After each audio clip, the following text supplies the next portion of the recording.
में अक्टूबर सीरीज की शानदार शुरुआत। निफ्टी डबल सेंचुरी लगाकर 19,700 के ऊपर कारोबार कर रहा है और कल के अगर हम निचले स्तर से जोड़ेंगे तो तकरीबन निफ्टी में 250 अंकों की जबरदस्त रिकवरी हम कहेंगे। निफ्टी बैंक है 450 अंक ऊपर और आज हम देख रहे हैं कि बाजार में मेटल शेयरों में जबरदस्त रौनक है। हिंडाल्को में 5-5.5% के आसपास का उछाल है। वेदांत में हम देख रहे हैं करीब करीब 7% के आसपास का उछाल है। कुछ अच्छी खबरें भी सपोर्ट कर रही हैं। सवाल यह कि बाजार के आखिरी घंटे में आपकी रणनीति क्या होनी चाहिए, इसकी हम पड़ताल करेंगे। मैं हूं अभिषेक और मेरे साथ है मेरे सहयोगी डिम्पी और मुंबई स्टूडियो से प्रियंका उप्पल। तो शुरुआत करते हैं और हम देख रहे हैं कि 1% की तेजी निफ्टी में है और करीब 1% की तेजी निफ्टी बैंक में है। हिंडाल्को टॉप गेनर है 6% की तेजी के साथ और गिरने वाले शेयरों की अगर सूची देखेंगे तो अडानी एंटरप्राइजेस, एलटीआई माइंट्री को छोड़ दे तो कोई भी शेयर 1% से ज्यादा टूटा नहीं है। आज पूरी तरह से बुल्स का बोलबाला है। अगर आप एडवांस डिक्लाइन के रेशियो को देखेंगे तो सिर्फ 600 शेयर है लाल निशान में और उसके मुकाबले तकरीबन 1600 शेयर हरे निशान में एनएससी में कर रहे हैं कारोबार। इंडिया विक्स में 11% की भारी गिरावट, 11.5 के आसपास का इंडिया विक्स है, जो बाजार की स्ट्रेंथ को बता रहा है और किस तरह से यहां पर हम देख रहे हैं कि तेजी खिलाड़ी भारी पड़ रहे हैं। यह भी हमें आज देखने को मिल रहा है। एक बार विस्तार समझते हैं कि आंकड़े कैसे दिख रहे हैं। कल आशंकाएं थी 19,500 के टूटने की, लेकिन क्लोजिंग हमने 19,500 के ऊपर की जरूर देखी थी। लेकिन आज का सत्र अपने आप में बहुत ही कमाल का है। लेकिन एक चीज आप ध्यान में रखिएगा, आज हफ्ते का आखिरी कारोबारी सत्र है। अगले हफ्ते थोड़ा सा छोटा सा हफ्ता है, 4 दिन का ही सत्र होगा। तो आज की रणनीति हम समझेंगे अपने एक्सपर्ट से, साथ ही आपको कमाई वाले तमाम ट्रेड्स भी बताएंगे। डीपी एक बार एफएनओ के जरा आप डेटा बता दीजिए कि वहां से क्या संकेत मिल रहे हैं। 19,700 के ऊपर है, क्या क्लोजिंग होगी, ऐसे संकेत कुछ मिल रहा है आपको?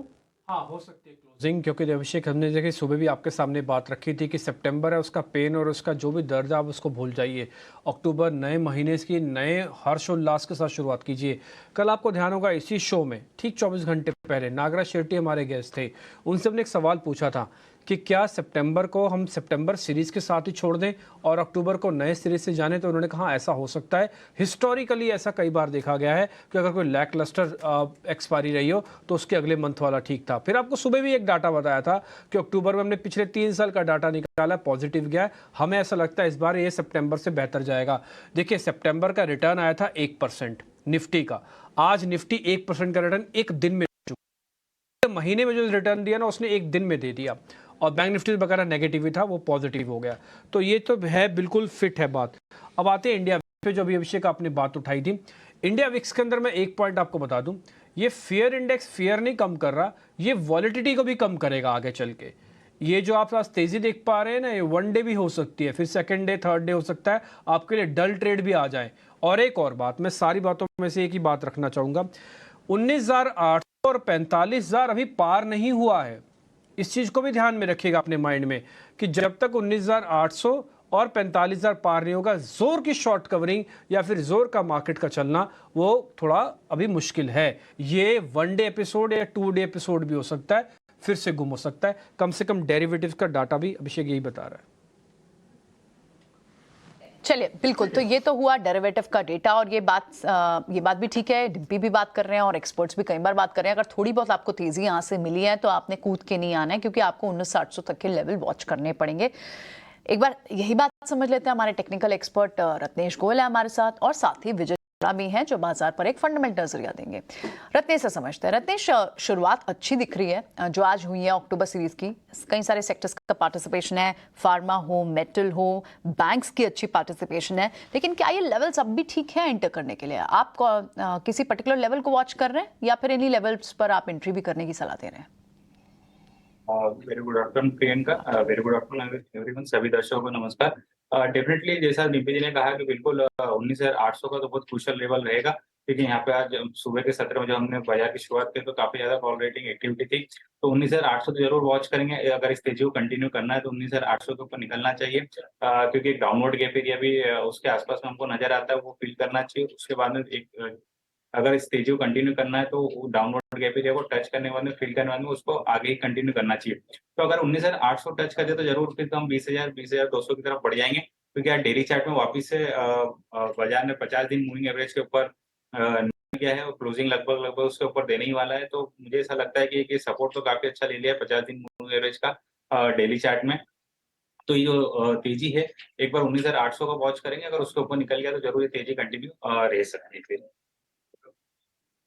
आप 19,800 के ऊपर के आने का इंतजार करेंगे, उसके बाद ही आपको यहाँ से तेजी दिखती है। ठीक है, ये तो हुआ बाजार पर एक टेक्निकल नजरिया। एक बार अब बाजार पर एक फंडामेंटल नजरिया भी ले लेते हैं।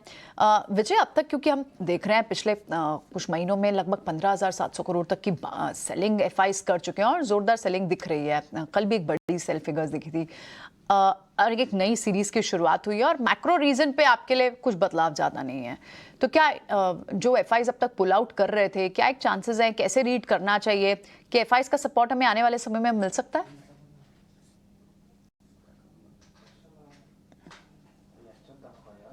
विजय, आप सुन पा रहे हैं मुझे? विजय, चलिए, विजय को शायद कोई ऑडियो में दिक्कत आ रही है, वो सुन भी नहीं पा रहे हैं। लेकिन हम रत्नेश से ही दोबारा बात कर लेते हैं। रत्नेश, ये तो आपने लेवल्स बताए हमें निफ्टी पर, आप बताएं ट्रेड क्या करना चाहिए यहाँ से? बैंक्स अच्छे दिख रहे हैं, फार्मा में तो जोरदार तेजी है आज, आईटी भी बुरा नहीं कर रहा है। क्या लेकर क्या जाना चाहिए कंसिडरिंग कि अगला हफ्ता भी एक ट्रंकेटेड वीक है? नहीं, डेफिनेटली बैंकिंग तो रखना ही चाहिए। पीएसयूज बैंक में तो काफी अच्छी मोमेंटम बना हुआ, तो उनमें जरूर ध्यान रखना चाहिए। और उसके अलावा 2 शेयर और मैं आपके साथ शेयर करना चाहूंगा दर्शकों के साथ में, जिनमें मुझे ऐसा लगता है कि जो आज की जो तेजी है वो कंटिन्यू बनी रह सकती है। उसमें पहला रहेगा एनएमडीसी। एनएमडीसी में 142 रुपए का स्टॉप लॉस लगा के इस पोजीशन को होल्ड करना चाहिए। मुझे ऐसा लगता है कि 158 रुपए के टारगेट हमको देखने को मिल जाएंगे आज नहीं तो अगले हफ्ते में। और दूसरा एक लुपिन भी मुझे अच्छा दिखता है। फार्मा सेक्टर में जो आज के सत्र में तेजी है, इसमें लुपिन आउट परफॉर्म करते हुए दिख रहा है। तो मुझे ऐसा लगता है कि लुपिन में जो तेजी बनी है कंटिन्यू रहेगी। काफी लंबा कंसोलिडेशन के बाद में ये तेजी आई, तो 1160 रुपए का स्टॉप लॉस लगाना चाहिए। 1220 रुपए तक के टारगेट मुझे लुपिन में आते हुए दिखते हैं।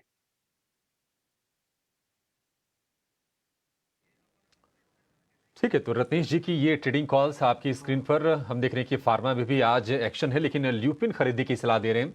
1220 रुपए का टारगेट ये रत्नेश की तरफ से, और एनएमडीसी 142 का टारगेट यहां पर निकल कर आता हुआ। ये 2 शेयर, लेकिन आज हम देख रहे हैं कि मेटल और माइनिंग में ही अगर देखेंगे तो आपको ना बहुत सारी ऐसी कंपनियां दिखेंगी जहां पर तेजी भरपूर है। हिंडाल्को आज 6% ऊपर है, करीब निफ्टी का टॉप गेनर है। हिंदुस्तान जिंक में रिस्ट्रक्चरिंग की खबर आई है और इसके चलते हम शेयर में देख रहे हैं कि तूफानी तेजी आज के सत्र में बन रही है। वेदांता, जो कि एक तरह से कह सकते हैं ग्रुप कंपनी है, वहां पर भी तेजी है और वहां पर रिपोर्ट्स हैं कि वहां पर भी 4 अलग अलग कंपनियां बनाई जा सकती हैं, ऐसी खबरें निकल कर आ रही हैं। तो उसमें भी तेजी बनी हुई है। एक बार जरा विजय सर बताएंगे कि हालांकि अभी ये मीडिया रिपोर्ट्स ही हैं इन वेदांता को लेकर, कम से कम कि वहां पर ना फिर से अलग अलग कारोबार को बांटा जाएगा, वैल्यू अनलॉकिंग की कोशिश की जाएगी, थोड़ी जो कर्ज की रकम है उसको चुकाने पर फोकस किया जाएगा। आप ये बताइए कि किस तरह से आप देख रहे हैं? हालांकि आज के सत्र में अच्छी तेजी हुई, हमने 210 रुपए के नीचे के भी भाव देख लिए हैं। वेदांता, कितना कन्विक्शन है आपका? देखिए, एज अ कंपनी कन्विक्शन तो था, मैं ये कहूंगा भी है नहीं, क्योंकि जिस तरीके का डेट कंपनी ने अपना बढ़ाया है और डेट ऑल टाइम हाई पे चल रहा है, उनका जो शेयर है वो भी लगभग 100% प्लेज्ड है और काफी लेवरेज्ड कंपनीज हैं। उसके बावजूद वेदांता बहुत अच्छा डिविडेंड देता है और बहुत अच्छा डिविडेंड प्ले होता है वेदांता में। तो मैं तब ही कंफर्टेबल होऊंगा जब पूरा का पूरा डेट का स्ट्रक्चरिंग की अगर बात सामने आए खुल के। दूसरी चीज, हमने ये भी सुना था कि वेदांता में कंपनी ट्राई कर रही है कुछ स्टेक डाइल्यूशन की, तो यदि स्टेक डाइल्यूट कर पाते हैं तो भी बहुत अच्छा है। और डेट रेजोल्यूशन अगर हो पाए, कम डेट कर पाए और कंफर्टेबल लिमिट्स में लेके आए, तभी मैं वेदांता में रिकमेंड करूंगा। और आई वुड से कि बहुत सारे अपॉर्चुनिटीज हैं मेटल्स में जो वेदांता के अलावा आप ले सकते हैं। तो दूसरे मेटल्स में आप जाइए, आप हिंदुस्तान कॉपर लीजिए, आप जेएसडब्ल्यू स्टील लीजिए, उसमें कोई दिक्कत नहीं है। और आप नालको लीजिए, नेशनल एल्यूमिनियम बहुत ही अच्छी कंपनी है। हिंडाल्को लीजिए। तो why to be in Vedanta? तो मैं यही कहूंगा कि जब तक क्लैरिटी नहीं है, मैं पर्सनली रिकमेंड नहीं कर पाऊंगा। मुझे जो अपने इंटरनल सोर्सेज और मार्केट के इंटेलिजेंस से जो पता लगा है, इंटरनली चीजें ठीक नहीं है और कैश फ्लोज का भी इश्यूज है। तो आई वुड से कि थोड़ा सा देखना पड़ेगा, क्योंकि वेदांता के साथ डेट इश्यूज रहे हैं, मगर अब जाके कहीं ना कहीं सीलिंग हिट हो रही है। तो वो कैसे रिजॉल्व करेंगे? अनिल अग्रवाल जी बहुत पुराने खिलाड़ी हैं मार्केट के, और मुझे लगता है कि कोई रेजोल्यूशन निकाल भी लेंगे, क्योंकि बड़ा बेहमौत है। और जिस तरीके मेटल्स में इनका जिंक में, कॉपर में, सिल्वर में जो इनका जो काम है वो बहुत सराहनीय है। बट अगेन डेट जो होता है वो अच्छी बैलेंस शीट्स खराब कर देता है। तो मैं ये देखना चाहूंगा कैसे हुआ। किसी टाइम पे टाटास भी बहुत जबरदस्त डेट में थे और उन्होंने रेजोल्यूशन किया।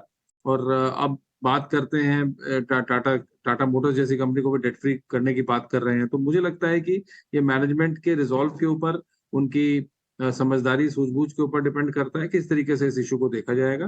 तो मैं फिलहाल यही कहूंगा कि थोड़ा सा वेट करिए। अगर आपको मेटल्स में रहना है, दूसरे ऑप्शंस अवेलेबल हैं, और लेट्स वेट एंड सी कि किस तरीके से पूरा रेजोल्यूशन प्लान सामने आता है। फिर दोबारा से इसमें खरीदारी करी जा सकती है, मगर अभी नहीं। ठीक है सर। विजय सर, एक और चीज क्लियर कर दीजिए, आपका ये जो व्यू है ये वेदांता के लिए है या फिर ये हिंदुस्तान जिंक के लिए भी अप्लाई हो रहा है? क्योंकि वहां पर देखिए खबर निकल के आ गई है कि वहां पर रिस्ट्रक्चरिंग कर रहे हैं, अलग अलग जिंक और लेड वाले बिजनेस को अलग करेंगे, सिल्वर वाले को अलग करेंगे, रिसाइकलिंग वाले बिजनेस को अलग करेंगे। हालांकि वहां पर भी वेदांता की ही मेजोरिटी शेयर होल्डिंग है, करीब 66% के आसपास की, सरकार की उसमें 29% के आसपास की स्टेक है। तो उसको अब खबर आने के बाद, प्रक्रिया पूरी होने के बाद एक बार फिर से देखेंगे या फिर इस खबर के आधार पर कोई व्यू बनाएंगे? देखिए, पूरा ग्रुप एक ही है, मालिक एक ही है। तो मेरा ये मानना है कि कई बार ऐसा होता है ग्रुप कंपनीज में स्टेक डाइल्यूशन होता है, या कहीं से, क्योंकि कैश रिच कंपनी है हिंदुस्तान जिंक पे इतना कर्जा नहीं है जैसे वेदांता रिसोर्सेज पीएलसी पे है। तो और जिस तरीके से जो उसका स्टेक पूरा का पूरा लेवरेज्ड है, वो भी एक खतरनाक बात है। तो हो सकता है कि हिंदुस्तान जिंक की शेयर होल्डिंग के साथ कुछ फेरबदल हो, कुछ इसको डाइल्यूट किया जाए। और अगर इसको डाइल्यूट किया जाता है तो वो किस भाव पे किया जाता है, मार्केट को समझ में आता है नहीं आता है, एनालिस्ट को समझ में आता है कि नहीं आता, ये सब चीजें देखने वाली होंगी। तो ऐसा मेरा ये मानना है कि जब एक पर्टिकुलर ग्रुप में इशू है छोटा मोटा, तो लेट इट बी रिजॉल्व। उसमें जाने दीजिए 2 महीना 3 महीना, सामने चीजें निकल के आएंगी तो बेहतर इन्फॉर्म डिसीजन ले पाएंगे। मैं कभी भी इस तरीके की इन्वेस्टिंग में विश्वास नहीं रखता कि आप कूद के कुछ खरीदिए। आप एनालाइज करिए, जैसे कहा बड़े बूढ़े हमारे कहते थे कि ठंडा करके खाइए। तो पहले देख लीजिए बैलेंस शीट में कि क्या हो रहा है और किस तरीके से डेट कम किया जाता है और किस रेट पे किया जाता है और किस तरीके से किया जाता है। अगर वैल्यूएशन औने पौने भाव पे हुआ तो निश्चित रूप से बाजार को नापसंद होगा। तो जब दूसरे ऑप्शंस अवेलेबल हैं तो वाई ओनली वेदांता।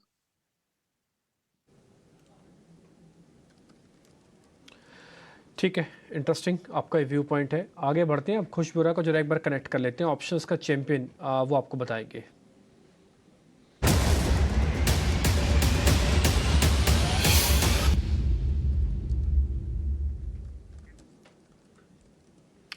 खुश, अब जरा बताएं आज आपने ऑप्शंस कौन सा चुना है? आज तो सब कुछ रंगत ही है, भी होंगे आपके पास इंडेक्स के और स्टॉक्स के भी। जी हाँ डिम्पी, सबसे पहले आप सभी को वेरी गुड आफ्टरनून। वेल देखिए, हमने सुबह बात की थी, इनफैक्ट मैंने तो ये भी कहा था कि 20,000 प्लस के लेवल्स मुझे इस महीने में निफ्टी पे और 46,000 प्लस के लेवल्स जो है बैंक निफ्टी पे लाइकली लग रहे हैं। And this is a step in that direction आज का जो मूव है। तो मैं कहूंगा कि अगर लॉन्ग पोजीशंस हो तो इन्हें ट्रेलिंग स्टॉप लॉसेस के साथ बनाए रखें। अब इसी व्यू के साथ चलते हुए आज जो मेरा कॉल है वो है LNT पे। LNT में देखिए हमने एक अच्छा खासा स्ट्रेंथ देखा है, ओवरऑल पैक में ही अच्छा स्ट्रेंथ है और 3,000 का जो लेवल था उसके ऊपर सस्टेन भी कर रहा है। और अगर आप कॉल पोजीशन देखेंगे तो 3100 के करीब आपको एक डिसेंट बेस दिखेगा, which means fairly decent transform here to 3100 level is very likely. यहाँ पे आप 3040 का स्ट्राइक प्राइस जो है उसका कॉल ऑप्शन बाय करें LNT का 26 अक्टूबर की एक्सपायरी का 65-66 रुपीज के करीब चल रहा है। यहाँ पे 95 और 125 के दो टारगेट्स, 35 का स्टॉप लॉस।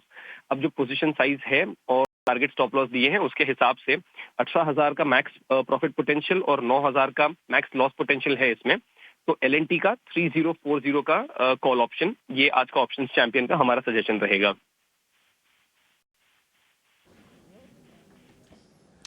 ओके ठीक है, LNT की आप करा रहे हैं 3040, इस पे ध्यान देना है, हम नोटिस करेंगे, पर वापस से वो दिखा दीजिएगा लेवल्स वगैरह ताकि अच्छे से लग जाए। स्टॉप लॉस टारगेट वगैरह क्या रखना है आपको 35 रुपये का स्टॉप लॉस रखने हैं और 95 से 125 तक का आपका टारगेट होगा।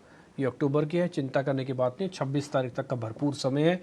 और LNT वैसे भी आपको पता ही है कि थोड़ा एक्टिव शेयर हो गया है, भले बड़ा शेयर है लेकिन फिर भी चलता है। कल ये पहला शुभ सगुन दे रहा था, कल जब बाजार टूट भी रहा था ना, इकलौता बड़े शेयर्स में से LNT 1% ऊपर था। आपके लिए प्रॉफिट और लॉस भी हमने कैलकुलेट करके रखा हुआ है। खुश, बहुत शुक्रिया, थैंक यू वेरी मच ये जानकारी देने के लिए। आगे बढ़ते हैं, कुछ और स्टॉक्स पकड़ते हैं आज जहां पर कहीं ना कहीं मोमेंटम बना हुआ है। एक शेयर है खादिम का नाम का, क्योंकि थोड़ी देर पहले मेरे हाथ में एक खबर लगी, वो थोड़ी देर में आपको मैं बताऊंगा। लेकिन फुटवेयर कंपनीज में खादिम को एक बार ज़रा चेक करेंगे, स्ट्रॉन्ग वॉल्यूम है। रत्नेश, एक बार ज़रा आप चेक कीजिएगा। खादिम इंडिया के नाम से कंपनी है, KHADIM, यस, ये वाली, ये 2.5% ऊपर है। 2.5% पे ना जाते हुए उसके वॉल्यूम चेक करेंगे ना, आपको बहुत बढ़िया वॉल्यूम दिखेगा और कई दिनों के बाद का अच्छा वॉल्यूम है। 7 लाख शेयर है इसमें आज। जरा मेरे को देख बताइए, ये एक रेजिस्टेंस को भी पार कर रहा है, 320 वाले को पार हो जाएगा सर? बिल्कुल निमी जी, खादिम का डेली चार्ट पे देखेंगे तो उसने अपने की एवरेज के ऊपर क्लोजिंग दे दी। कल के सत्र में बहुत अच्छा वॉल्यूम था और आज के सत्र में देखे तो फॉलिंग वेज का पैटर्न का ब्रेकआउट भी देने के लिए तैयार है। तो मुझे ऐसा लगता है कि इसमें ब्रेकआउट जरूर बनेगा। अगर किसी ने लिया है तो बिल्कुल होल्ड करना चाहिए। किसी को 9 एंट्री करना वो यहाँ पे भी कर सकता है। 290 रुपए का स्टॉप लॉस लगाना चाहिए। पहला जो टारगेट आएगा वो बनेगा 340 रुपए। उसके बाद में दूसरा टारगेट जो बन सकता है वो 400 प्लस तक के लिए भी बन सकता है। इंडिया पे बात हुई, लेकिन इस बीच एक बार कुछ और स्टॉक्स को देखते हैं। आप डेल्टा कॉर्प को आज देखें, वहां पर भी अच्छा एक लॉन्ग बिल्टअप दिखाई दे रहा है। प्राइस बेस मूवमेंट तो अभी कोई बहुत बड़ी नहीं है, जिस हिसाब से इसमें लगभग 18-20% का डेंट आ चुका है पोस्ट टैक्स इवेजन की न्यूज़ एक हफ्ते के अंदर ही। लेकिन अभी ये जो गैप फिल करने की कोशिश की रिकवरी ट्रेड के यहाँ से शुरू हो चुका है। 1.5% की सिर्फ अब तक रिकवरी हुई है मितेश, या फिर अभी थोड़ा सा हेस्टी हो सकती है चाल और अभी दूर रहे? क्या रहेगा डेल्टा कॉर्प पे ट्रेड?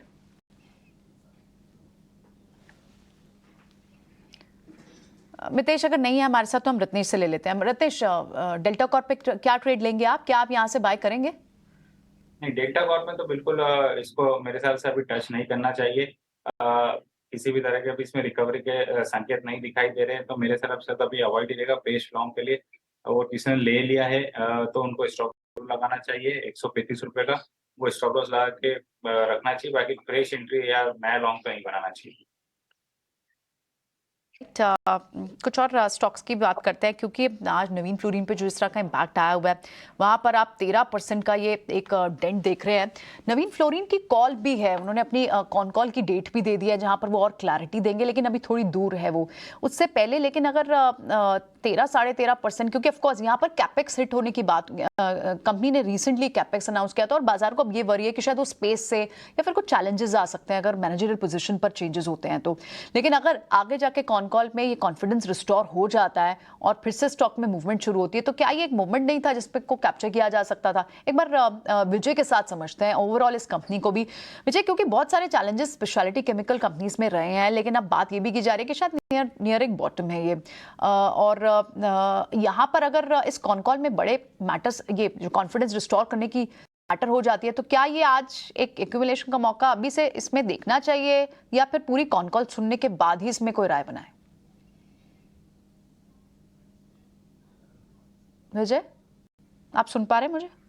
प्रियंका, मेरा ये मानना है कि जी मेरा ये मानना है कि जो मैनेजिंग डायरेक्टर लेवल का व्यक्ति अगर सडनली इस्तीफा दे रहे हैं और निजी कारणों से दे रहे हैं, तो ऐसा होता नहीं है कॉर्पोरेट वर्ल्ड में। कहीं ना कहीं अगर कोई स्टेप डाउन कर रहा है या कुछ सक्सेशन प्लानिंग होती है, तो सीनियर लेवल पे तो चेंजेस होते रहते हैं, कोई नई बात तो नहीं है। मगर जो सडन रिएक्शन स्टॉक ने दिया, नंबर 1, तो ये थोड़ा सा मेरे लिए आश्चर्यजनक है। नंबर 2, सुबह से लेकर अभी तक कोई भी सुधार नहीं है, वहां 12-13% पे ही टिका हुआ है।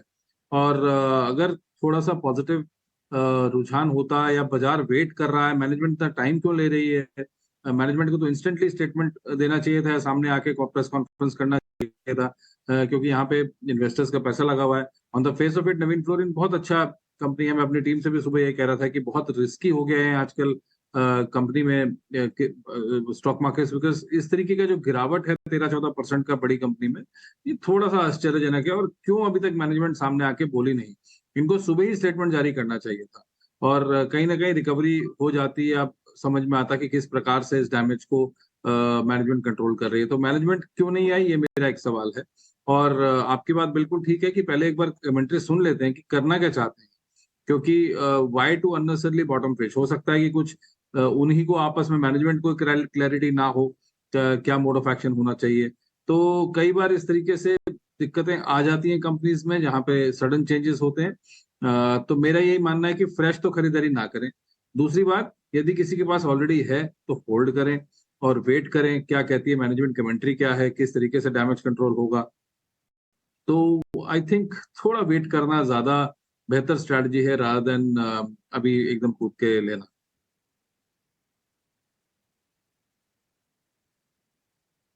नवीन फ्लोरिन, हाई प्रोफाइल एग्जिट्स की अगर हम बात करें तो पिछले एक साल में 3 हाई प्रोफाइल एग्जिट हुए हैं। पिछले महीने ही अभी इनके सीईओ थे, उन्होंने इस्तीफा दिया था। उसके बाद अब एमडी ने इस्तीफा दे दिया। अगस्त 2022 की बात करें तो इनके सीएफओ ने बसंत कुमार बंसल ने इस्तीफा दिया था, वो भी कब, एक साल के अपॉइंटमेंट के बाद ही। तो लगातार हम देखने की दिक्कतों का दौर जारी है मैनेजमेंट के स्तर पर। हालांकि कारोबार मजबूत रहा है, कंपनी के क्षमता विस्तार पर कोई असर नहीं पड़ा है, लेकिन ये थोड़ी सी चिंता में जरूर चीजें डालती हैं और इसको लेकर बाजार का रिएक्शन हम देख भी रहे हैं। एक और मेहमान हमारे साथ जुड़ गए हैं, मितेश पांचाल। मितेश, बहुत शुक्रिया आपका समय देने के लिए। स्वागत है टी न्यूज़ स्वदेश पर। आपसे शुरुआत करेंगे ना टाटा मोटर्स के साथ। आज देखिए 3% के आसपास की बढ़िया तेजी है टाटा मोटर्स में। 630 के भाव को फिर से पार कर गया शेयर। और अगर किसी को मान लीजिए ज्यादा नहीं, अगर 2 महीने के लिए रखना हो मितेश, तो आप क्या लक्ष्य सुझाएंगे और क्या इसको खरीदने की आप सलाह देंगे? गुड आफ्टरनून अभिषेक जी, डिम्पी जी और प्रियंका जी। 490 से हम हमारी चैनल के ऊपर ये रिकमेंड कर रहे हैं। स्टॉक अभी 630 के ऊपर है। डेफिनेटली हमारा पहला जो टारगेट है वो 800 का है, अल्टीमेट टारगेट है 4 डिजिट 1000 का।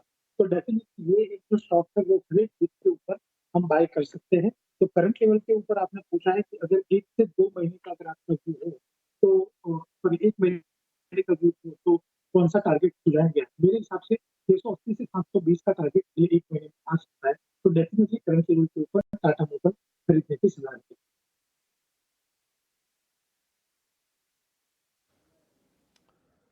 ठीक है, टाटा मोटर्स को लेकर ये व्यू। लेकिन सितंबर महीने की ऑटो बिक्री के आंकड़े अब 2 दिन बाद आएंगे, 1 अक्टूबर को। किस तरह के अनुमान हैं और कहां से बिक्री के आंकड़े अच्छे आने की उम्मीद है, ये बताने के लिए हमारे सहयोगी सृष्टि हमारे साथ जुड़ गई हैं। सृष्टि, बताइए।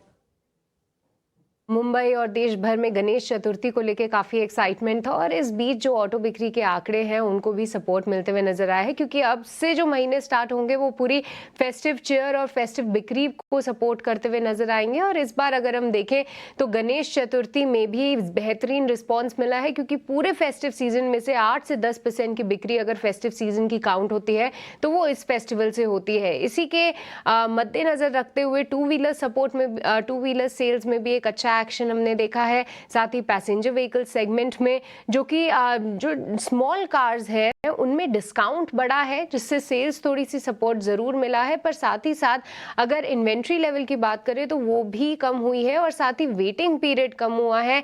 ये कस्टमर्स के लिए एक बड़ी राहत है। टू व्हीलर सेगमेंट में जो है जो इन्वेंट्रीज है वो कम हुई है। साथ ही डिमांड जो है रॉयल एनफील्ड या फिर लॉन्चेस के लिए काफ़ी अच्छी है, इंक्वायरीज काफ़ी अच्छी आई हैं। और कमर्शियल व्हीकल सेगमेंट में इन्वेंट्रीज थोड़ी बड़ी ज़रूर है, क्योंकि आने वाले महीने में ऐसा लग रहा है कि कीमतें बढ़ाई जाएंगी। ट्रैक्टर बिक्री में हम अगर बात करें तो साल दर साल थोड़ी गिरावट ज़रूर आएगी, एक हाई बेस के चलते। पर इस बात को नज़रअंदाज नहीं करना चाहिए कि कई सारे इलेक्शंस आने वाले हैं, जिसको लेकर अनाउंसमेंट्स पहले से हो गई हैं कि किसानों को किस तरीके से बेनिफिट मिलेगा, जिसके चलते ट्रैक्टर बिक्री इस महीने अच्छी देखने को मिलेगी। तो ओवरऑल सभी नंबर्स की अगर हम बात करें तो अच्छे ही रहेंगे। अगर अब कुछ आंकड़ों पे नजर डालें तो ऑटो सेगमेंट में, पैसेंजर व्हीकल सेगमेंट में सबसे ज्यादा मंथ ऑन मंथ बिक्री अगर हम देखें तो वो परसेंटेज टर्म्स में टाटा मोटर्स की रहेगी। 48,172 यूनिट्स पे हम अनुमान लगा रहे हैं। वहीं मारुति की बात करें तो 1.9 लाख के आसपास ये आंकड़ा रहेगा, जहां पे जो उनकी एसयूवीज की बिक्री है वो बढ़ती हुई नजर आई है। शानदार रिस्पॉन्स मिल रहा है इसको। कमर्शियल व्हीकल सेगमेंट में अशोक ले सबसे अच्छे नंबर्स की उम्मीद है। 18% का महीने दर महीने हम जंप उम्मीद कर रहे हैं। वहीं टू व्हीलर सेगमेंट में 7 से 9% की ग्रोथ की हमारी उम्मीद है। जैसा कि मैंने बताया कि डिमांड यहाँ पे भी बढ़ी है, हालांकि रूरल से बहुत सपोर्ट नहीं मिला है, पर अर्बन से डिमांड काफ़ी अच्छी रही है। और ट्रैक्टर बिक्री में एस्कॉर्ट से उम्मीद है कि 10,000 से ज़्यादा यूनिट्स बिकेंगी और M&M ट्रैक्टर से 42,000 के आसपास बिक्री की उम्मीद है। तो ऑल एंड ऑल सभी सेगमेंट्स में इस बार अच्छे प्रदर्शन की उम्मीद है और ख़ास तौर से टू व्हीलर सेगमेंट में एक मच अवेटेड जंप आएगा, ऐसा हम अनुमान लगा रहे हैं। ठीक है, शुक्रिया सृष्टि। तो ये सारा का सारा लेखा जोखा कि किस तरह के आंकड़े निकल के आ सकते हैं, उन्होंने दिखा है कि कुछ स्टॉक्स में लगातार चले हैं। एस्कॉर्ट्स में हमने लगातार तेजी देखी है। मारुति को लेकर आज थोड़ी सी एक कमजोर रिपोर्ट जरूर आई है, लेकिन मजबूती से ये 10,000 रुपए के ऊपर टिका हुआ है। और ऑटो इंडेक्स में भी आज 0.25% के आसपास की तेजी है। मितेश जी, आपने खैर टाटा मोटर तो दे ही दिया है, लेकिन आपकी आज की ट्रेडिंग कॉल्स क्या हैं? क्या इसमें कोई ऑटो भी है क्या? नहीं, अभिषेक जी, ऑटो नहीं है, लेकिन बहुत ही स्ट्रॉन्ग जो रिवर्सल मिला है वो एक नए स्टॉक्स में मिला है। सबसे पहला है मान्यवर। मान्यवर में 1250 से 1300 के ऊपर एक बहुत ही स्ट्रॉन्ग ब्रेकआउट सिस्टम और मेथड के हिसाब से हमने आइडेंटिफाई किया है, और ये स्टॉक में अगले 1 से 3 महीने में बहुत ही स्ट्रॉन्ग रिवर्सल आएगा। तो करंट लेवल के ऊपर मान्यवर खरीदने की सलाह रहेगी। स्टॉप लॉस रहेगा 1210, टारगेट रहेगा 1550। दूसरा जो स्टॉक है वो टीम लीज का है। टीम लीज बहुत ही लंबे कंसोलिडेशन के बाद 2450-2500 की रेंज में एक स्ट्रॉन्ग ब्रेकआउट दिया है। 2600 के लेवल के ऊपर टीम लीज के अंदर खरीदने की सलाह रहेगी। 2400 का स्टॉप लॉस रहेगा। टारगेट उसमें रहेगा 2980। और last but not the least, Lakshmi organic. Lakshmi organic में हमने 250 रुपए के ऊपर एक बहुत ही स्ट्रॉन्ग अपमूव देखा है, जो ट्रेंड रिवर्सल के हिसाब से हम लोग देख रहे हैं, और कहीं ना कहीं ये ट्रेंड बहुत लंबा चलेगा आगे आने वाले समय में। तो लक्ष्मी ऑर्गेनिक्स के ऊपर 220 के स्टॉप लॉस से खरीदारी की सलाह रहेगी। टारगेट रहेगा उसमें 380।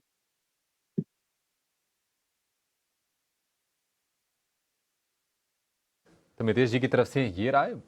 एक छोटा सा ब्रेक लेंगे और ब्रेक के बाद कुछ और बड़े। पर एक बार फिर आपका स्वागत है। करीब 160 अंकों की बढ़त के साथ निफ्टी ट्रेड कर रहा है। आज का सेशन खराब नहीं है, आज का सेशन ठीक है। और आज दोनों का कॉम्बिनेशन आपको दिख रहा होगा। फार्मास्यूटिकल्स भी अपना रोल प्ले कर रहे हैं, रिलायंस HDFC से दिग्गज प्लेयर भी आ गए, और बैंकिंग का भी सभी बैंक्स आपको कॉम्बो में अच्छे दिख रहे होंगे। बस एक ही चिंता है IT स्टॉक्स की कि IT स्टॉक्स अभी पुल बैक करेंगे या फिर वीक रहेंगे। यही सवाल मेरा चोपड़ा सर से है। चोपड़ा सर, एक बार जरा ये IT कंपनीज पे मैं ये नहीं कह रहा कि कल ही चल जाए, मैं ये भी नहीं कह रहा कि IT कंपनीज को चलना चाहिए। मैं बस इतना कह रहा हूँ कि क्या IT कंपनीज की वैल्यूएशन और पैसा डालने का सही समय है? हम थोड़ा जब चलना होगा तब चलेगा। मार्केट मेरे और हमारे आपके कहे से किसी से नहीं चलेगा। जब वो मूवमेंट आएगी जाएगी, तो इतना इत्तेफाक रखते हैं कि हाँ, थोड़ा बहुत पैसा IT में डाल देना चाहिए अभी। डिम्पी, एक बात हमें समझनी पड़ेगी कि ये पहले गिरावट क्यों आई है। जो भी हम देख रहे हैं IT कंपनीज में, लगभग 1.5-2 साल से काफी परफॉर्मेंस खराब है। जब से वॉर शुरू हुआ है तब से ये समस्या सामने आई है। रीजन क्या है कि जब भी कंपनीज एक्सपैंड करती हैं तो उनके IT स्पेंड्स बढ़ते हैं। तो वॉर शुरू होने के बाद बहुत ज्यादा इन्फ्लेशन के इश्यूज आए। इन्फ्लेशन के इश्यूज आने की वजह से फ्रेश हायरिंग नहीं हुई, नए प्रोजेक्ट्स नहीं पकड़े, बहुत सारी कंपनीज खत्म हो गई। अभी भी जिस तरीके के जो इंटरेस्ट रेट्स हैं US में या यूरोप में, वो बहुत ज्यादा हैं। मुझे लगता है कि पिछले 50 सालों में भी इस तरीके के इंटरेस्ट रेट्स नहीं देखे गए थे। वहाँ मॉर्गेज रेट्स जो हैं वो भारत के लगभग आसपास आ गए हैं। 7.5% पे मॉर्गेज है वहाँ पर, भारत में 8.5% पे है। तो जहाँ पर 0.25 पे रेट चला करते थे, तो वहाँ बहुत ज्यादा वेस्टर्न कंट्रीज में बहुत ज्यादा इंटरेस्ट रेट्स हैं। इस कारण से वहाँ पे कई इकोनॉमीज में रिसेशन भी देखने को मिल रहा है। और जब रिसेशन होता है तो ये समस्या सामने आती है, और वो ऑलरेडी रिसेशन में है, इसमें कोई दो राय नहीं है कि वो रिसेशन में है और ग्रोथ नहीं देखने को मिल रही। तो जब वहां पर ग्रोथ लौटेगी, जो कि निश्चित रूप से होगा, ऐसा तो होता नहीं है, इकोनॉमिक साइकिल्स हैं। आज अगर मंदी है तो कल को दोबारा से तेजी होगी। तो मुझे लगता है कि IT कंपनीज में वही कारण है कि इनको विजिबिलिटी नहीं दिख रही। जहां पर इन्फोसिस और TCS जैसी कंपनीज आने वाले 4 से 8 क्वार्टर्स तक का भी आपको विजिबिलिटी दे देते थे, वहां पर अभी विजिबिलिटी नहीं दिख रही। दूसरा, ये लोग खुद अपना कॉस्ट कटिंग कर रहे हैं। अच्छी चीज जो है फ्रेश हायरिंग नहीं हो रही है। जो बेंच स्ट्रेंथ थी वो कम कर दी गई है। मेरे एक मित्र हैं UK में, बहुत सालों से UK में वो किसी प्रोजेक्ट पे थे। अब उनको वापस बुला लिया गया है कि आप आइए नोएडा से काम करिए। तो ये सब चीजें जो हैं वो मुझे लगता है काफी, जो कॉस्ट कटिंग है बैलेंस शीट के लिए अच्छी हैं। और निश्चित रूप से मे भी 6 महीने लगे, 8 महीने लगे, ये कहना बहुत मुश्किल है। अगर IT घूमेगा जरूर। तो मेरा ये कहना है कि अभी थोड़ा सा इंतजार कीजिए, और अगर आप ऑलरेडी इन्वेस्टेड हैं तो इन्वेस्टेड रहिए। अगर लेना है तो थोड़ा सा इंतजार करिए। हो सकता है कि मार्केट में किसी गिरावट में आप टॉप रंग IT कंपनीज को लेना शुरू करेंगे तो बहुत अच्छा होगा। तो मैं दोबारा से बोलूंगा कि हमें लार्ज कैप में रहना है, क्योंकि लार्ज कैप बहुत जल्दी वापसी करेंगे। तो टीसीएस, एचसीएल, विप्रो, इन्फोसिस, ये कंपनीज हैं जो कि गिरावट में लेनी चाहिए। ओके, ठीक है सर, मैं आपकी पूरी बात समझ गया और आपने नाम भी ले लिए, ये भी अच्छा है। इसके लिए भी थैंक यू कि आपने टाइमली वो सारे नाम भी बता दिए कि किस में आपको गिरावट पे खरीदारी करनी चाहिए। आगे बढ़ते हैं। कुणाल बोथरा भी इस बीच हमारे साथ स्टूडियोज़ में आ चुके हैं। एक बार जरा उनसे 2-4 शेयर पता कर लेते हैं। सर, ये हुडको ऐसे ही चलता रहेगा क्या कुणाल जी? लोग 70 पे नहीं खरीद पाए कि नहीं बहुत महंगा हो गया, फिर 80 पे नहीं खरीद पाए जी और महंगा हो गया, 90 पे नहीं खरीद पाएंगे शायद और महंगा हो जाएगा, ये हुडको चले ही जा रहा है। अब शायद 90 पे खरीदेंगे तो सस्ता हो सकता है, बट मेरा मानना है कि शायद थोड़ा ओवरबॉट हो गया है डिम्पी, बिकॉज लास्ट 3 से 4 दिन में हम देख रहे हैं कि इंडिकेटर्स बहुत ही ज़्यादा ओवरबॉट हो गए। हुडको में वॉल्यूम्स एक्चुअली ड्रॉप डाउन हो रही। तो अगर हम देखें तो लास्ट जब स्टॉक ने एक 10-15% का एक सिंगल डे अप मूव दिया था, आई थिंक लास्ट वीक 70 से लेकर 80 के आसपास तक स्टॉक क्रॉस किया था। उस दिन वॉल्यूम्स काफ़ी स्ट्रॉन्ग थी। आज जब स्टॉक में फॉलो थ्रू अप मूव है, उस दिन वॉल्यूम्स सिग्निफिकेंटली लोअर है एज कम्पेयर टू उस दिन जो फर्स्ट ब्रेकआउट की वॉल्यूम्स हुडको में। तो ये इंडिकेशन जनरली होता है कि स्टॉक यहाँ से शायद पेस स्लो डाउन करेगा, बट ये ऐसा इंडिकेशन नहीं है कि स्टॉक मेजर करेक्शन पे जाएगा, बट यहाँ पे शायद अक्यूमुलेशन होने के लिए थोड़ा सा टाइम ले सकता है स्टॉक। तो ट्रेडर्स अगर बाय करें डिप्स पे तो बेटर स्ट्रैटेजी रहेगी यहाँ पे रादर देन मोमेंटम पे एंटर करने के लिए।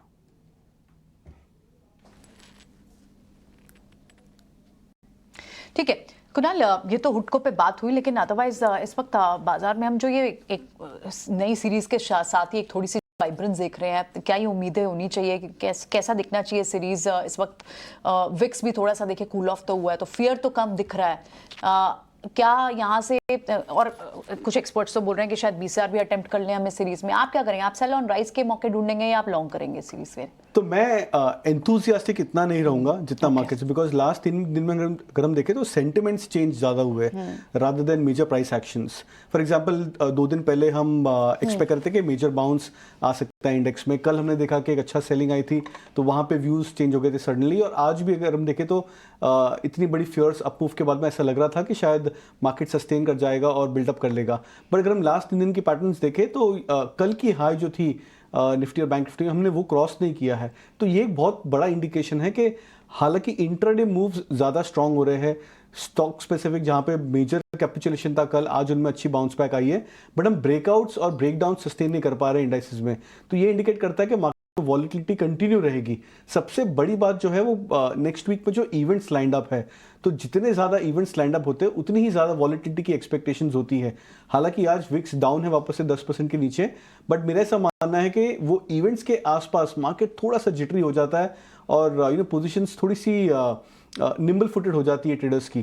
तो उस लिहाज से मुझे ऐसा लग रहा है कि शायद ये बाउंस जो है वो सोल्ड इनटू हो जाएगा। ओके, तो ये बाउंस जो है सोल्ड इनटू होगा, लेकिन कौन से सेक्टर्स होंगे जिसमें स्ट्रेंथ रहेगी? यानी आपके ट्रेड्स क्या हैं अब अक्टूबर सीरीज के लिए? तो मैं थोड़ा सा यहाँ पे स्टॉक स्पेसिफिक ट्रेड रखूंगा। तो पहला इनफैक्ट बाय कॉल रहेगा मेरा L&T फाइनेंस पे, जो आज स्टॉक ने 130 के आसपास का ब्रेकआउट दिया है। बहुत ही बढ़िया मूव बन सकता है L&T फाइनेंस में। यहाँ पे एक्सपेक्ट करूंगा 140 का जो पुराना रेजिस्टेंस था उसको क्रॉस कर ले। 142 का टारगेट रख सकते हैं यहाँ पे, 126 का स्टॉप लॉस। और NMDC एक ऐसा चार्ट है जो मुझे ऐसा लग रहा है कि बहुत ही स्ट्रॉन्ग ब्रेकआउट के लेवल्स पे वापस आ चुका है। 145 146 का एक मेजर ब्रेकआउट पॉइंट है NMDC में क्लोजिंग बेसिस पे, तो इसको भी सजेस्ट करूंगा बाय के लिए। यहाँ पे टारगेट रख सकते हैं 170 का और स्टॉप लॉस 135 का। क्या बात है, NMDC ये आज अभी हमें हमारे एक और एक्सपर्ट भी बता रहे थे, आई थिंक रत्नेश ने स्टॉक लिया। और L&T फाइनेंस को तो आप काफी ट्रैक करते हो, मुझे याद है 130 के रेजिस्टेंस से एक बार के लिए वहां से एक कंसोलिडेशन काफी लंबे समय में चला गया, लेकिन अब एक मूव दिख रही है वापस मूव दिख रही है। ठीक है, चलिए ये 2 स्टॉक्स रहेंगे। शुक्रिया कुणाल दोनों स्टॉक्स हमें बताने के लिए। लेकिन अब एक खबर, खास खबर, आज का स्टॉक क्या खबर है डिम्पी हम तक लेकर आए, आइए उनसे बात करते हैं।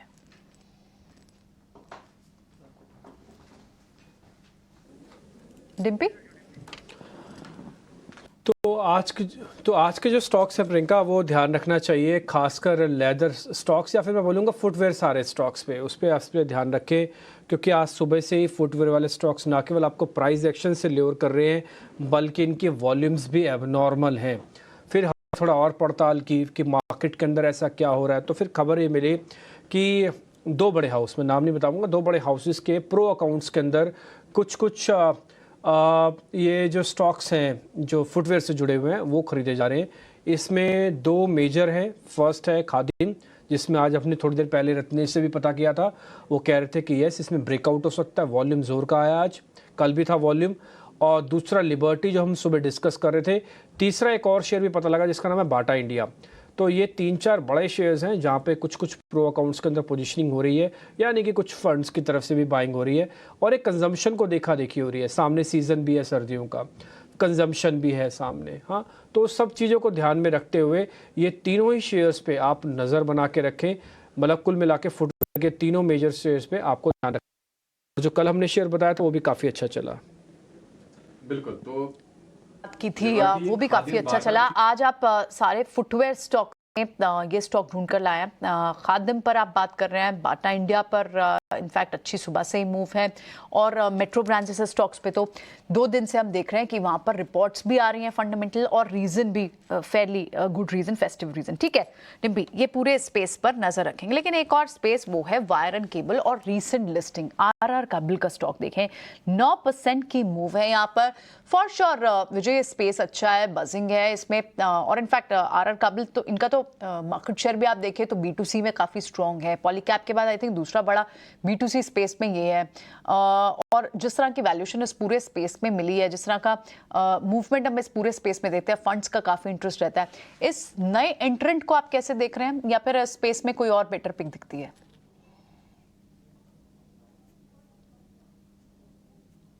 विजय, आप तक आवाज एक बार में पहुंच नहीं रही है मेरी। Can you hear me? Can you repeat the question? हाँ, मैं आपसे ऑडियो में इशू है।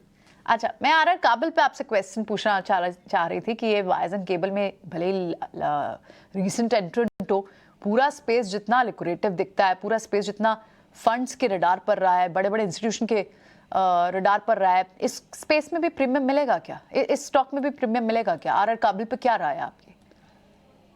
देखिए, आरआर काबिल अभी रिसेंट लिस्टिंग है और मुझे लगता है कि अच्छी संभावना है कि यहाँ से थोड़ी और ऊपरी स्तर दिखाए। जो ये सेक्टर है मैं उस पर थोड़ा सा कमेंट करना चाहूंगा। पॉलीकैब जैसी कंपनीज ऑलरेडी यहाँ पे है, हेवल्स जैसी कंपनीज ऑलरेडी यहाँ पर हैं। भारत में जितना काम होगा इंफ्रा रिलेटेड या रियल एस्टेट रिलेटेड, तो जाहिर बात है तारों का इस्तेमाल तो होगा ही, बिजली तो जलाई ही जाएगी। तो ये सेक्टर ऐसा है कि हर गिरावट में लेना चाहिए और मेरे अंदाजे से बहुत स्ट्रॉन्ग कंजम्पशन थ्योरी है, क्योंकि अगले 10 से 20 सालों तक मुझे लगता है भारत में इंफ्रा का काम चलता रहेगा। और अगर हमें 5 ट्रिलियन की इकोनॉमी बनना है और एक ग्लोबल स्टैंडर्ड पे खड़ा होना है, तो मेरा ये मानना है कि जो वायर कंपनीज है वो कहीं ना कहीं बेनिफिशियरीज होंगी। तो जो अच्छा काम करते हैं तो निश्चित रूप से उनको दे वुड बी बेनिफिशियरीज। तो आरआर काबिल मैं कहूंगा हो सकता है कि आपको 1450-1500 तक भी जाता दिखे, मगर प्रॉफिट बांधते रहिए। मार्केट ऐसा नहीं है कि बिल्कुल वन साइडेड तेजी है, तो प्रॉफिट वसूल करना भी बहुत आवश्यक है। आज जो हम तेजी देख रहे हैं प्राइमरली ये लास्ट डे है, तो बहुत सारे फंड्स को अपना नैव ठीक करना होता है। तो हो सकता है कि पिछले दिन की कुछ गिरावट के बाद हम ऊपर ही बंद हो रहे हैं और स्टॉक्स भी ऊपर बंद हो रहे हैं। तो अभी भी इंटरनेशनली प्रॉब्लम्स खत्म नहीं हुई हैं, बहुत दिक्कतें हैं। मैंने पहले भी बोला इंटरेस्ट रेट्स बहुत हाई हैं, क्रूड ऊपर जा रहा है, करंट अकाउंट डेफिसिट काफी हिला हुआ है भारत का। तो हालांकि मॉनसून अच्छा है पॉजिटिव साइड पे और सामने कंजम्पशन थीम है फेस्टिविटीज की, बट इसके अलावा ग्लोबल इश्यूज, ग्लोबल जिटर्स हैं। यूएस में डेट सीलिंग और हिट होने के बाद भी एग्जॉस्ट हो रही है, हो सकता है यूएस का गवर्नमेंट का शटडाउन हो जाए। तो ये कुछ समस्याएं हैं सामने। We are in precarious times, थोड़ा सा संभल के चलना जरूरी है, तो मुनाफा बांधते रहें, ये मेरी सलाह होगी। ठीक है, मुनाफा बांधने की सलाह है, लेकिन कंजम्पशन वाली थीम में ना हमें लगता है कि छोटे जो रियल एस्टेट प्लेयर हैं उनको भी जोड़ देना चाहिए। कल हम सिग्नेचर ग्लोबल के मैनेजमेंट से बातचीत कर रहे थे, उनका भी यही कहना था कि आने वाले फेस्टिव सीजन के लिए, दशहरा दिवाली के लिए ना बहुत सारे लॉन्चेस उन्होंने रखे हुए हैं और वहाँ से थोड़ी बिक्री आने की उम्मीद है। आज भी हम देख रहे हैं कि ओमेक्स में 10% के आसपास की तेजी है, लगातार ये शेयर चल रहा है। पूर्वांकरा जो कि कल डिम्पी ने हाईलाइट कराया था शेयर, क्या खबर है सेगमेंट में, आज वहां पर 10% के आसपास की तेजी है। लेकिन आपके सामने ना कुछ ऐसे शेयरों की फहरिस्त रखने जा रहे हैं जो स्वदेश पर आपको रेकमेंड किए गए हैं या जिनके बारे में आपको खबर दी गई है, जानकारी शेयर की गई है। हमेशा खरीदी की सलाह नहीं दी गई है, बल्कि कई बार खबरों को सामने रखा गया है और आपके जजमेंट पर भी छोड़ा गया है, लेकिन निश्चित तौर पर इनमें पैसे बने हैं। तो स्वदेश पर सितंबर के सितारे, पूर्वांकरा भी उनमें से एक है, ये डिम्पी ने कल ही बताई थी। और ऐसे तमाम शेयर हैं जिसकी लिस्ट आपके सामने आएगी, जहां पर सिर्फ सितंबर में 20%, 40% के रिटर्न देखने को मिले हैं। एक बार डिम्पी, आपको बधाई भी कि आपने ये शेयर सामने रखे। देखिए IFCI, ITI, लोगों को ना लेवल्स भी याद होंगे कि 18 रुपए का IFCI था, उसके बाद चल के ये शेयर 25 रुपए का हो गया। ITI था 160-70 का, चल के 212-13 तक पहुंच गया था। तो ये रिटर्न लोगों को मिले हैं जिन्होंने प्रॉफिट बुकिंग की होगी, जिनके पास पड़े होंगे। लेकिन जिस भाव पे रेकमेंड हुए शेयर और जहां तक हाईएस्ट लेवल था वहां तक के ये भाव हैं। बताइए, कुछ ऐसे शेयर से डिम्पी जिस पर आपका कन्विक्शन है, आप कहेंगे कि अभी इसको रखे रहें? सारे शेयर्स हैं, India bulls, real estate, housing, ये पूरा अपना DNA ही चेंज हो रहा है, कंपनी बदल रही है पूरी तरीके से। तो ये चल सकता है। अभी ग्रैनुलर्स को लेकर हमने देखा कि अक्टूबर के अंदर काफ़ी कॉल्स आई हैं। जुबिलेंट फूडवर्क अभी तो चलना ही शुरू नहीं हुआ, अभी तो इसके सामने वर्ल्ड कप जैसा ट्रिगर है। वोल्टास ने अपने आप को ठीक किया। SBC एक्सपोर्ट्स, हमने कल ही आपको उसका ब्रेकआउट एक और बताया था कि 24 के लेवल के ऊपर आ चुका है। तो ये कुछ लिस्ट अभी भी ऐसी लंबी है जहाँ पर आप काफ़ी सारे शेयर्स हैं। लेकिन मैं फिर से बोलूँगा, जहाँ पे भी आपको 20-22% तक का प्रॉफिट मिल जाए ना, तुरंत मार्केट से निकलिए और बाहर चले जाइए। ये बाज़ार अभी वैसा नहीं रहा कि जैसे आप लेके बैठे और आपको बैक टू बैक 20-20% का रिटर्न देता जाए। मिले पैसे, बाहर निकलिए शांति से, और फिर अच्छे स्टॉक्स आपको 18 ऑफ स्वदेश पे मिल ही रहे हैं। और अक्टूबर के भी सितारे आप ऐसे ही चलाएंगे अभिषेक, हमें आपको गारंटी के साथ बता रहे हैं, ऐसे कुछ बेहतरीन स्टॉक्स रखेंगे। और हमारा प्रयास जारी है कि आप स्वदेश पर सितंबर के बाद अक्टूबर की भी प्लेट कुछ ऐसी चलती हुई दिखेगी। बिल्कुल, तो ये करीब 9 शेयरों की लिस्ट है जहां पर अच्छे खासे रिटर्न मिले। IFCI, ITI, SBC export, Puravankara, India bulls housing, India bulls real, granules, Jubilant food, Voltas, और इसमें ना कंजम्पशन वाले शेयर, इसके अलावा रियल एस्टेट से जुड़े शेयर, ये आपको बहुतायत की संख्या में इसमें दिखेंगे। इसमें जरा आप जरा चेक कीजिए रत्नेश जी, कोई इसमें से 1-2 शेयर ऐसे लग रहे हैं क्या जहां पर अभी भी मौके बढ़िया बन सकते हैं, आकर्षक मौके हो सकते हैं? बिल्कुल, ये जो आपने नाम लिए उसमें एक तो नाम में जो जिसको मेरे को थोड़ा भी जिसमें थोड़ा कॉन्फिडेंस है कि अभी भी इसमें मौके मिल सकते हैं, वो है IFCI में काफी अच्छा ग्राउंडिंग फॉर्मेशन डेली चार्ट पे बना था। तो अभी कंसोलिडेशन में चले गया है, पर मुझे ऐसा लगता है कि IFCI में इस कंसोलिडेशन में वापस से एक तेजी देखने को मिल सकती है। तो यहाँ पे अगर किसी ने ले रखा है तो अभी यहाँ पे बने रह सकते हैं। 21 रुपये 50 पैसे के स्टॉप लॉस के ऊपर मुझे ऐसा लगता है कि कहीं ना कहीं हमको 30 रुपए से लेके 34 रुपए तक के टारगेट IFCI में आते हुए दिख सकते हैं।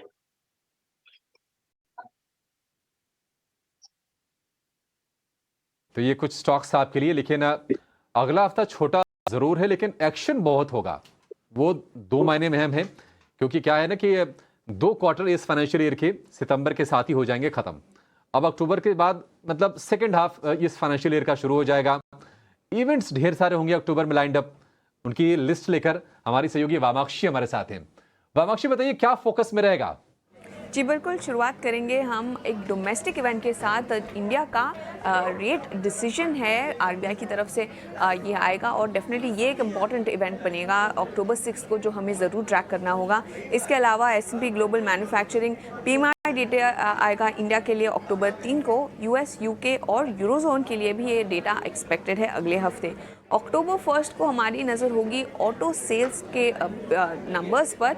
काफ़ी सारे कंपनीज अपने बिक्री के आंकड़े पेश करेंगे और इसी के चलते अगर हम देखेंगे अक्टूबर 3 को सारे ही ऑटो शेयर्स फोकस में रहेंगे। इसके अलावा अगर हम देखें तो CRM silk mills focus company का जो बाय टेंडर ऑफर है वो बंद होने वाला है। स्पंदना स्फूर्ति भी फंड रेजिंग को लेकर फोकस में रहेगा। बजाज फाइनेंस खास करके अक्टूबर 5 को उनकी फंड रेजिंग पर बैठक होने जा रही है और ये एक इम्पॉर्टेंट इवेंट है जो हमें ज़रूर ट्रैक करना चाहिए। प्राइमरी मार्केट्स की अगर हम बात करें तो यहाँ पर भी काफ़ी एक्शन नज़र आ रहा है। मनोज वैभव जेम्स एंड ज्वेलर्स लिमिटेड की लिस्टिंग होने जा रही है अक्टूबर 3 को, तो इस पर भी हमें ज़रूर नज़र रखनी होगी। इसके अलावा उसी दिन पर वेलियंट लेबोरेटरीज लिमिटेड का जो IPO है वो बंद हो रहा है सब्सक्रिप्शन के लिए। अक्टूबर 4 को JSW इंफ्रा पर फोकस करेगा, इसकी लिस्टिंग होने जा रही है। और प्लाजा वायर्स का जो IPO है वो बंद होने वाला है सब्सक्रिप्शन के लिए अक्टूबर 5 को। इसके अलावा कुछ दूसरे इवेंट्स है, ECB की मॉनेटरी पॉलिसी कॉन्फ्रेंस है, ये होने वाली है अक्टूबर 4 को। और आखिर में सारी ही जो क्रिकेट फैंस हैं उनके लिए एक सबसे बड़ी खबर है कि क्रिकेट वर्ल्ड कप 2023 शुरू होने वाला है अक्टूबर 5 से। तो लार्जली ये थे सारे इंपॉर्टेंट इवेंट्स जो आपके रेडार पर होने चाहिए। ठीक है, ये सारे इवेंट्स जिस पर हमें ध्यान रखना है। बहुत बहुत शुक्रिया मीनाक्षी, ये सारे कंपाइल करके लाने के लिए हमारे लिए। Thanks very much. चलिए बढ़ते हैं आगे। बाजार बंद हो उससे पहले कुछ बीटीएससी ट्रेड्स भी समझ लेते हैं, क्योंकि अगर ये लॉन्ग्स ज़्यादा सस्टेन नहीं करेंगी, ऊपर की तरफ अगर प्रेशर बन सकता है, तो कितने ट्रेड्स कैरी फॉरवर्ड लग रहे हैं, जहाँ स्ट्रेंथ है।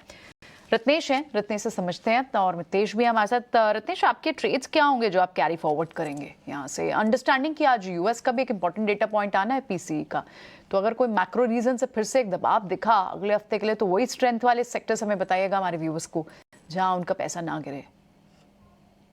बिल्कुल प्रियंका, ये कोशिश पूरी यही रहती है और इसमें सफल भी रहते हैं। तो पहला जो स्टॉक रहेगा मिड कैप वाइज स्टॉक से रहेगा।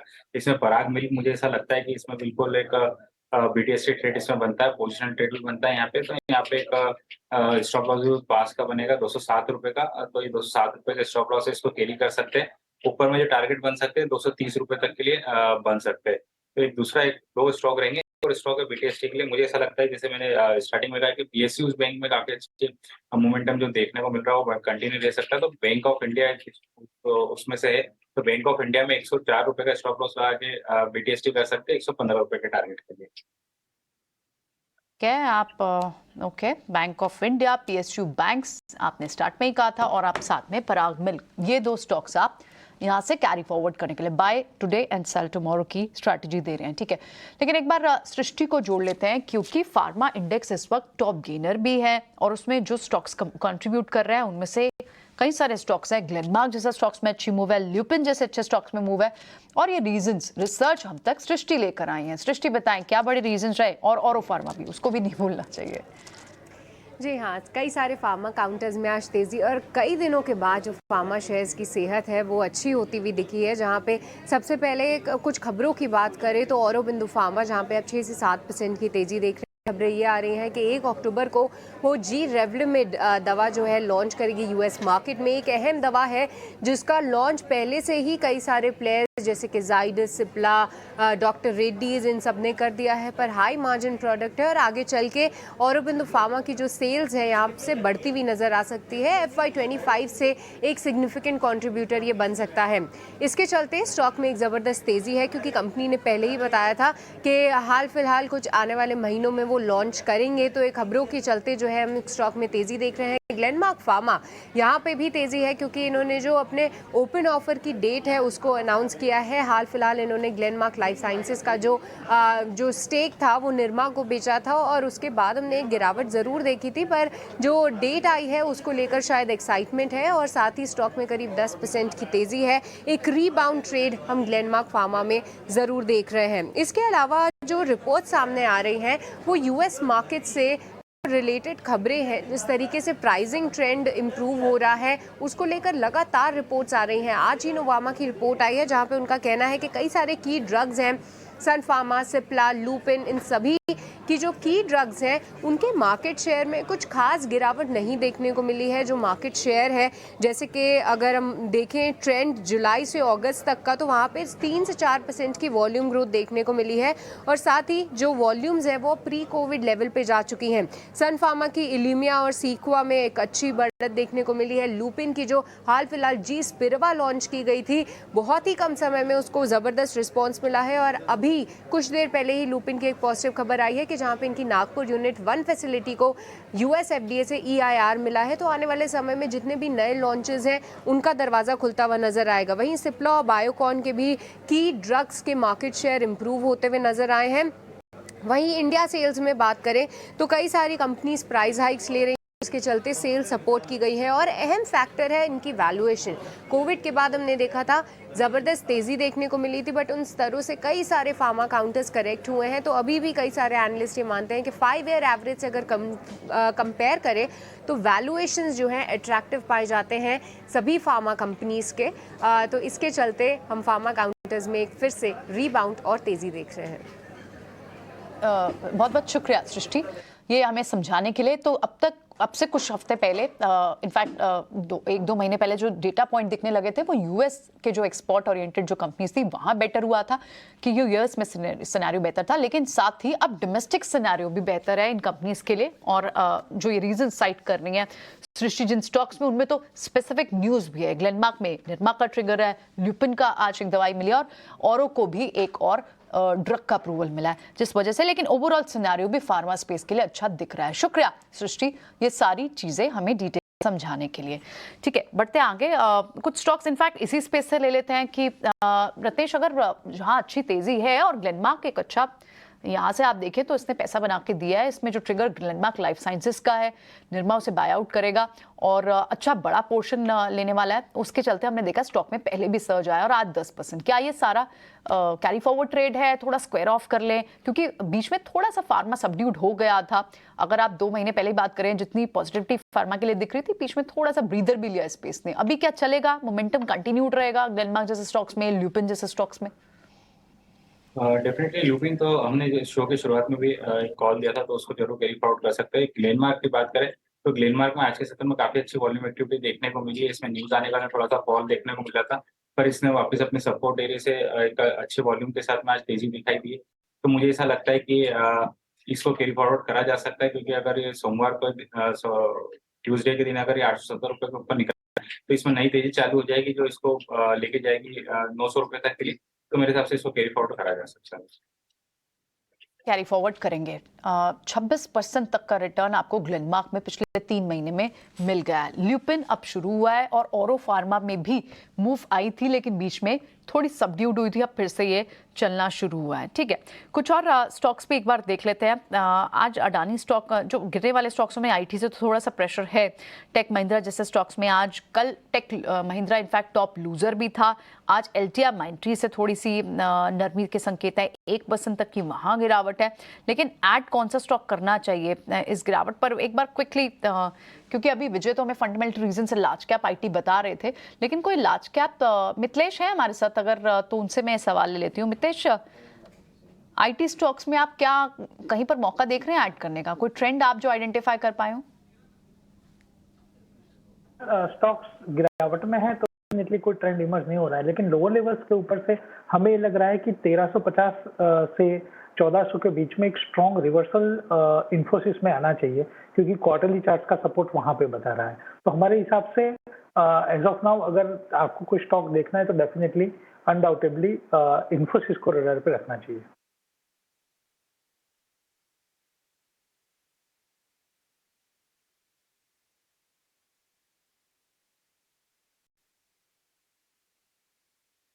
ठीक है, इन्फोसिस को रडार पर रखना चाहिए। लेकिन आज हम हाईलाइट कर रहे थे कि जो छोटे मझोले जो रियल एस्टेट काउंटर है ना, वहाँ पर अच्छा खासा एक्शन है और खबरें भी देखिए सपोर्ट कर रही हैं। अभी अजमेरा रियल्टी को लेकर खबर आई है कि 2 प्रोजेक्ट्स के लिए इन्होंने करार किया है और ये मुंबई और बंगलुरु के ये प्रोजेक्ट्स होंगे और शेयर में 6.5% के आसपास का हम उछाल देख रहे हैं। एक बार क्विक इस पर व्यू दीजिए आप इस पर रत्नेश जी। 470 के वैल्यू के प्रोजेक्ट्स हैं ये अजमेरा रियल्टी। क्या आप एक्शन यहां से आप बढ़ते हुए देख रहे हैं? कैसी चाल रहेगी शेयर की? अजमेरा रियल्टी में कंसोलिडेशन चल रहा है, तो मुझे ऐसा लगता है कि इसमें जो अभी सप्लाई जोन निकाला नहीं, इसमें 394 तक जरूर जा सकता है टेक्निकल बाउंस के तहत। बाकी अभी पूरा तरह से कंसोलिडेशन में, तो 394 रुपए के ऊपर ही इसकी नई तेजी बनेगी, तभी फ्रेश ब्रेकआउट दिखेगा जो कि 430 रुपए तक लेके जाएगा। अभी एक बार टेक्निकल 394-95 तक ला सकता है।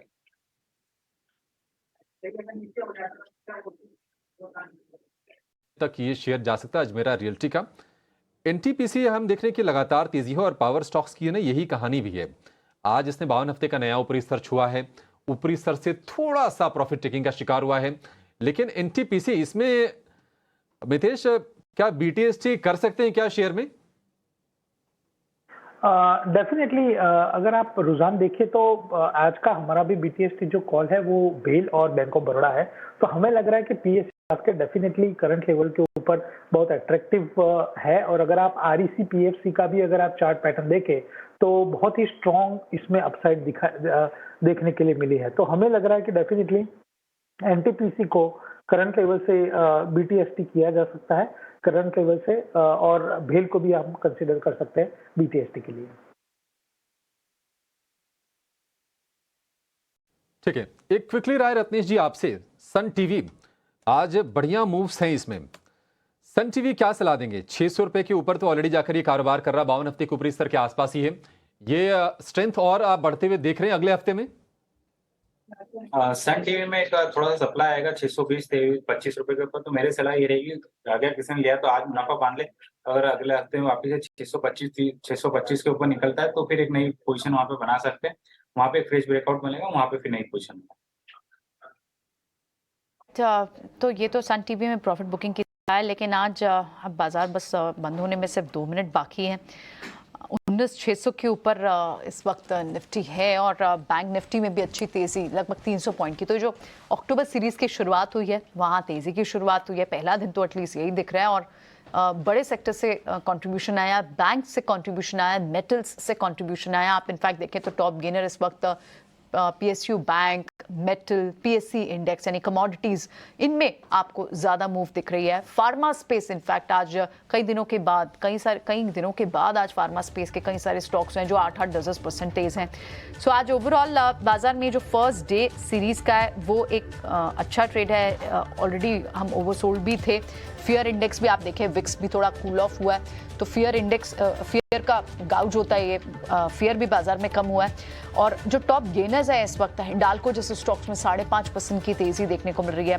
उसके अलावा NTPC जैसे स्टॉक्स हैं जहां पर आपको, क्योंकि पावर PSC स्पेस है, ये तो अच्छी मूव में है ही। NTPC भी आज 4% तेज़ी के साथ। ऑटो डेटा आना है, हालांकि बहुत हद तक प्राइस में ऑलरेडी है ये डेटा पॉइंट। 2 व्हीलर के नंबर्स लास्ट मंथ भी अच्छे आते हैं। 2 व्हीलर स्पेस, PV से स्पेस यहाँ पर मूव है, और CV और आप ट्रैक्टर सेगमेंट तो जानते हैं वहाँ पर सेल्स अच्छी हैं। तो month on month data hero MotoCorp के लिए सपोर्टिव हो सकता है क्या? डेटा प्राइस मूवमेंट तो ऐसी ही दिख रही है। बजाज ऑटो, हीरो मोटोकॉर्प, अशोक लेलैंड, इन सब स्टॉक्स पे जरूर नजर रखनी चाहिए। टाटा मोटर्स फेस्टिवल के रीजन है, और आप यहाँ देखें भी तो इनमें मूव है आज, क्योंकि फार्मा स्पेस में मिड कैप फार्मा में तो अच्छी मूव है। आप ग्लेनमार्क, ल्यूपिन, औरो, इनमें अच्छी मूव देखें, लेकिन लार्ज कैप के फार्मा स्टॉक्स, डॉक्टर रेड्डीज हो, डीवीज लैब हो, और आप देखें तो कहीं ना कहीं ऑटो का फार्मा स्पेस का सेटअप पिछले कई दिनों से दिख रहा है। इप्का लैब जैसे काउंटर्स हो, यूएस ओरिएंटेड कंपनीज भी चल रही हैं आज, डोमेस्टिक ओरिएंटेड भी, और रीजन भी अभी हमें सृष्टि बता के गई है, वहां पर आपको अच्छी मूव दिख रही है। ONGC फिर से आपको वापस आता हुआ दिखाई दिया, वो सिर्फ कल ही एक पूरा सेक्टर जिस तरह से एक प्रेशर में oil producer despite crude being on the higher side, आपको फिर से ONGC जैसे स्टॉक्स में मूव आज देखने को मिल रही है। गिरने वाले स्टॉक्स कौन से हैं? IT वीक है, एक्सेंचर के नंबर्स आए, रेवेन्यू गाइडेंस जो है थोड़ी वीक है, म्यूटेड है फिर से, और स्लो डाउन ही फिर से एक क्वार्टर में और दिख रहा है। बहुत हद तक हालांकि ये बात की जा रही है शायद ये टेलविंड्स होने चाहिए, लेकिन दबाव तो दिख रहा है IT सेक्टर पर, लेकिन बहुत बड़ा दबाव नहीं है। बहुत हद तक ऑलरेडी काफ़ी गिर भी चुके हैं, गिरना बंद भी हो गए थे IT काउंटर्स, लेकिन अब इस न्यूज़ पे रिएक्शन तो दे रहे हैं। LTI माइंट्री हो, इन्फोसिस हो, HCL टेक हो, इन सब में आपको, टेक महिंद्रा हो, इन सब में आपको गिरावट देखने को मिल रही है। मिड कैप स्मॉल कैप में भी आज अच्छा एक्शन आप, और इस पूरे क्वार्टर में भी देखें तो मिड कैप स्मॉल कैप में अच्छा एक्शन रहा है। वहाँ गेनर्स में कौन से बड़े काउंटर्स है? L&T फाइनेंस जैसे काउंटर्स में अच्छी मूव है, सन टीवी जैसे काउंटर्स में, इमामी और औरों की तो हम अभी बात कर ही रहे थे। इमामी में भी आज एक न्यूज़ है एक्विजिशन की, जिसके चलते आप देख रहे हैं 5% की मूव वहाँ पर, और कुछ काउंटर्स आपके पास PSU बैंक से और साथ ही पावर स्पेस से जरूर दिख रहे हैं। नवीन फ्लोरिन आज 14% का डेंट वारा, मैनेजमेंट चेंज जो हुआ उससे कहीं ना कहीं बाजार अब इस बात को लेकर फेयरफुल है कि जिस अग्रेशन के साथ कैपेक्स अनाउंस हुए थे वो अचीवेबल होंगे टाइमलाइंस के साथ या नहीं। देखना होगा कॉन कॉल में क्या क्या निकल कर आता है, लेकिन अभी फिलहाल आप इस स्पेस पे, इस पर्टिकुलर स्टॉक में तो प्रेशर देख रहे हैं। और वेरी क्विकली एक बार स्मॉल कैप को भी देख लेते हैं। वहां पर जो बड़ी मूव्स हैं जिन स्पेसेस में, उसमें आपको ग्लेनमार्क जैसे काउंटर जिसे हमने डिस्कस किया, और DCM, RBL बैंक जैसे, मेट्रो ब्रांड जिसमें लगातार 2 ब्रोकिंग रिपोर्ट 2 दिनों से रिपोर्ट आई है, वहां पर मूव है। देखना होगा आज US मार्केट से इंपॉर्टेंट डेटा पॉइंट आना है, PCE का डेटा ओवर द वीकेंड, क्योंकि हम 3 दिन के बाद इंडियन मार्केट्स आज की, फ्राइडे की भी और मंडे की भी ग्लोबल मार्केट्स के क्यूज को, मंडे को